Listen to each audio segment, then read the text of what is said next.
इतिहास में बहुत से महान योद्धाओं ने बड़ी बड़ी जंगों में अपने जौहर दिखाए हैं और उन्हीं महान योद्धाओं में कुछ ऐसे भी हुआ करते थे जो राजाओं के मनोरंजन मात्र अपनी जान तक दे देते थे और जिन्हें ग्लैडिएटर्स के नाम से जाना जाता था। वीडियो शुरू करने से पहले मेरी आपसे गुजारिश है कि अगर आप इस चैनल पर नए हैं तो इस चैनल को सब्सक्राइब कीजिए और देखते रहिए ऐसे ही रोमांचक वीडियो द ट्रेंडिंग विलेजर के साथ। तो बात करते हैं दुनिया के महान योद्धाओं ग्लैडिएटर्स के बारे में।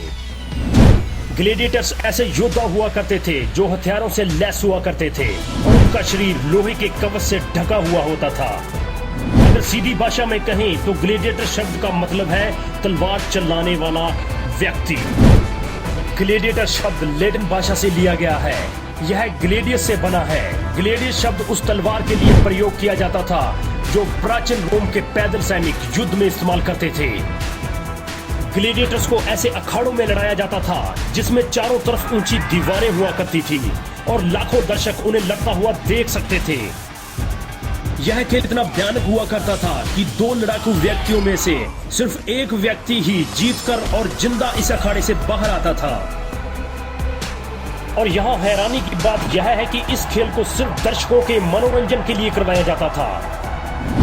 हकीकत में यह कोई खेल नहीं था, यह तो जानलेवा युद्ध था जो ग्लैडिएटर्स आपस में किया करते थे। कई बार ग्लैडिएटर्स को जंगली जानवरों से भी लड़ाया जाता था और कई बार यह युद्ध सजा पाए हुए आदमियों से भी करवाया जाता था।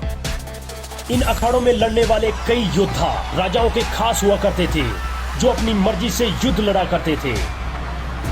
यह ग्लैडिएटर्स जन्म से ही राजाओं के साथ रहते थे और उन्हें युद्ध कला की अच्छी तालीम दी जाती थी। यह इतने फुर्तीले होते थे कि इनकी तलवार बिजली से भी तेज वार करती थी। कुछ ग्लैडिएटर्स ऐसे होते थे जिन्हें राजाओं द्वारा युद्धों में बंदी बनाकर लाया जाता था और इन लाए गए बंदी लोगों को बड़ी यात्राओं में रखा जाता था जिनके चलते उनमें से मरने और मारने का भय खत्म हो जाता था। इतिहासकारों की माने तो ईस्वी सन शुरू होने से 100 साल पहले से यह युद्ध रोमन साम्राज्य में आम बात थी और यह खेल ईस्वी सन के लगभग 100 साल बाद तक भी चलते रहे थे।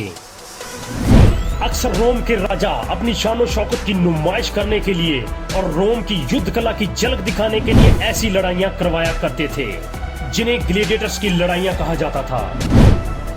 रोमन सम्राट ग्लैडिएटर्स की लड़ाइयों को लड़वाना अपना शौक मानते थे और यह लड़ाइयां कैसे प्रचलन में आई इनके बारे में बहुत से विद्वानों के बहुत से तर्क हैं।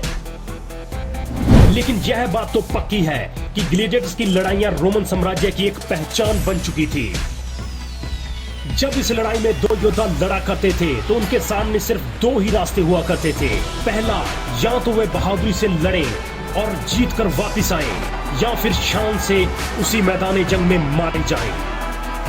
हम आपको बता दें कि एक ग्लैडिएटर्स अपने पूरे जीवन में लगभग 10 मुकाबले ही कर पाता था और मुश्किल से सिर्फ 30 साल तक ही जीत पाता था। ग्लैडिएटर्स के युद्धों का मेन कारण रोमन साम्राज्य की युद्ध कला से लोगों को अवगत करवाना था और युद्ध कला से लोगों का मनोरंजन करना था। तो यह था छोटा सा वीडियो रोमन साम्राज्य के महान योद्धाओं का। इसे लाइक कीजिए और जाते जाते इस चैनल को सब्सक्राइब करें। तो मिलते हैं नेक्स्ट वीडियो में, तब तक के लिए ओके बाय।